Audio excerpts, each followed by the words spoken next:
Hello everyone, this is Persephone, and today we are going to talk about the stigma that accompanies long-term chastity or chastity in general or any kind of other BDSM thing that you may be into. I'm going to emphasize on chastity because I have a lot of guys locked in chastity and I have many guys who are interested in trying it, but the thing that I hear the most is, oh my God, what if someone finds out? Oh my God, I have to live a double life and so on. And I'm going to tell you today, and I'm going to be very harsh and mean, that the people who are constantly telling you how to live your life without offering any viable alternatives are humanoid centipedes. I'm sorry, we've reached the point where I can't be nice anymore. Not that I was very nice to begin with, but now things are even worse. What do I mean by that? Before we get into bashing men for wanting to be in chastity, let's take a look at their situation. And before we talk about addiction, for example, porn addiction, we can talk about conditioning. Conditioning is much worse than addiction because for addiction you have so many techniques and so many support systems placed already in society that you can use them to help someone, okay? But with conditioning, not much research has been done, and the more a man stays locked in those patterns, whatever those patterns may be, like being a hikikomori, being a satin, being a porn addict, the harder it is for him to break out. So when you're saying to a person like that, you shouldn't consider chastity, you should be normal, just focus on be positive and finding a girlfriend and going outside, you're essentially making a fool out of yourself. Imagine a man who is, let's say, 35, which is a very common age of men contacting me. And he has been the generation that dealt with porn in an easily available source. Okay, in my father's generation, people in their 50s, porn was something that you needed $80 and to go to a store to buy it with people looking at you and they would think you're a creeper, and if your mom found out, you would be like ostracized and so on. Now, with one click on your PC, you can find anything. So this generation, even if they started in their, let's say, teenage years, has spent 20 years often masturbating to porn compulsively, to the point that they have a death grip, they're incapable of having an erection. If they have an already unhealthy lifestyle, like drinking, smoking, not exercising, working shitty-ass jobs, then it's extremely hard for them to stop. I mean, and there is a huge stigma of how do you stop compulsive masturbation, that you have conditioned yourself in many cases to just work all day, then go back to your house, then lock yourself up in the room and masturbate. Chastity solves this, because if you're locked in chastity and you can't even get hard and you can't masturbate, then slowly the conditioning is broken.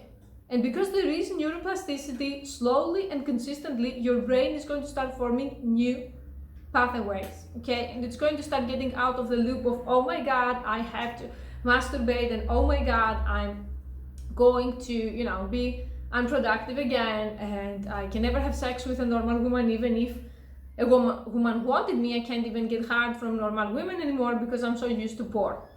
You would be surprised how many people contact me and they always start with, I'm a compulsive porn addict and I've tried everything, and it's not something that you can stop with willpower. So the people who say just focus, or even worse, just pray, it's not going to work, I'm sorry, okay?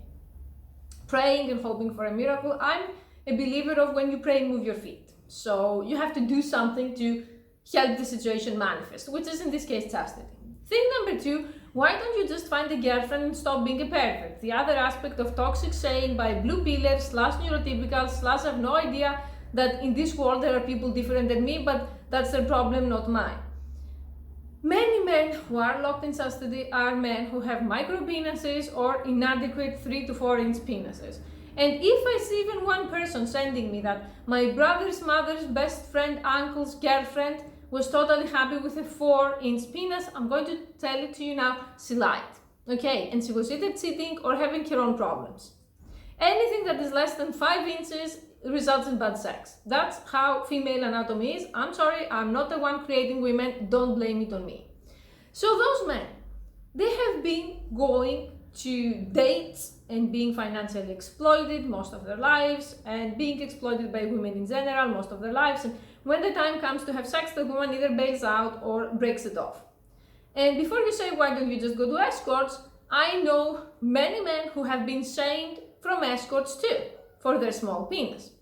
Meanwhile, in society, there is this huge pressure that we need to exist in pairs, we need to be couples, everyone needs to get married, everyone needs to have kids, and so on. And chastity takes away that burden too, because if you're locked in chastity, you can't have sex, you can't masturbate, and you can't meet gold-digging women and worry about your 2-inch penis. That problem is taken care of.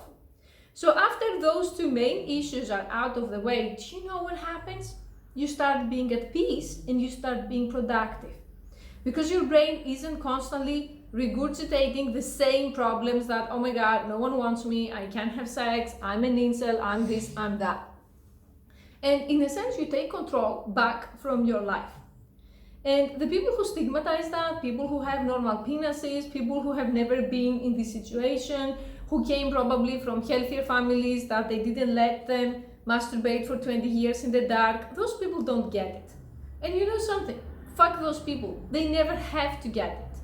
You don't have to tell them what you're doing. You don't have to ask their permission what you're doing. Especially if you are an American and you come from a culture that before you take any major decision, you need to ask your mom, your dad, your pastor, your best friend, the neighbors, and so on. Maybe it's time you should start thinking for yourself. Because like I'm always saying, there is this cancerous category of person that is disconnected from reality, lives in the blue pill or in the matrix, any way you want to call it, and shames everyone else without offering any realistic alternatives. What do I mean by that?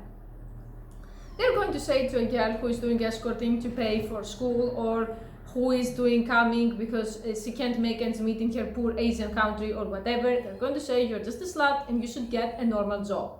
And if you show to those people a seat, like a paper, where you budget and you show them that a person cannot survive by going to school and working 2 jobs, they're going to be pissed off at you. They're not going to accept what you're saying, even though what you're saying is facts.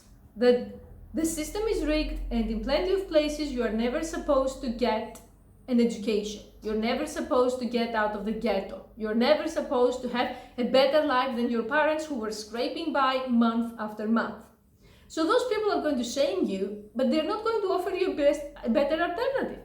Like I'm always saying to the women who message me and they say, you know, I found a sugar daddy and my mom shames me, or my friends shame me, and they should say you should find someone else to just be in love. And I would say, do those people have $1 million business idea? Or even a good business idea so that you don't have to be sugaring? Or they just say to you, you know, just go back to work for $2 an hour, minimum wage, and be moral. Because what you're doing, dating a man who has money, is immoral. Well, guess what? Morals don't pay bills. You can't go to any company and get an internet connection. You can't go to a grocery store and get groceries with your high morals. You have to go there with cold cash. So the people who are saying that, they're just dumb. They're just jealous of you. It's crab mentality. They don't want you to get out of this situation, and that applies to chastity as well. The other compulsive addicts, the other compulsive losers, the beta losers who are getting ripped off by women who just go on dates and eat for free or get stuff for free and never even put out, they're going to try to shame you for choosing chastity. Or they're going to try to shame you for choosing to serve a goddess, and they're going to say, you're a cuck. What if a woman comes along? Excuse me, if you're 47 living with your mom, and you've been single your entire life, no woman is coming along. Here it is, the cat is out of the bag, and it's time to see how you're going to spend your life. So if you have some bullshitter in your life right now, judging everything you do, having like a devil's advocate mentality, which is something that I hate, over anything you do, and always saying you shouldn't be doing this, you shouldn't be doing that, it's time to either kick this person out of your life or simply start lying to them, stop sharing what you're doing with them, and do what you need to do to take care of yourself. And if that's chastity, that's fine. If that's sugaring, that's fine. If that's anything else like going no contact, it's fine. People who just need to dictate what makes you happy are cancerous people. They're not helpful and they don't want you to be happy. They're just threatened by the fact that you're trying to do something different. Even trying threatens them, not succeeding. I'm saying this because I come from a family where my parents reject everything I come up with without even listening to it. Even when I would say something that it's like anything different from the patriarchal system where I'm supposed to marry a dude, pop out two kids, and then wait to die in the countryside, doing some kind of quote-unquote feminine job like teacher or nurse. No, everything that deviates from that plan is being rejected. But something interesting happened. I developed immunity to the rejection because, after some point, when you think that, okay, no matter what they say, they're not going to approve, so I may as well do whatever I want to say, no matter how extreme it is, it just backfires. So it's time for you to rebel and take care of yourself, because if you don't, and if you keep hoping for a miracle, the 20 years of porn addiction are going to be 40 years of porn addiction. Because, like I said, if by your mid-30s you haven't found a partner to have a stable relationship with or a marriage, chances are you have very serious issues, and that's not happening anytime soon. And if you want to have even the slightest chance of that happening, you have to start having beta provider game. And you can't have beta provider game when you spend 4 hours a day on blog.com. So the first step is, if not getting out of the porn addiction, putting it under control so that you can masturbate when you want to and not compulsively, and your day is like a big groundhog day. Okay, thank you for watching.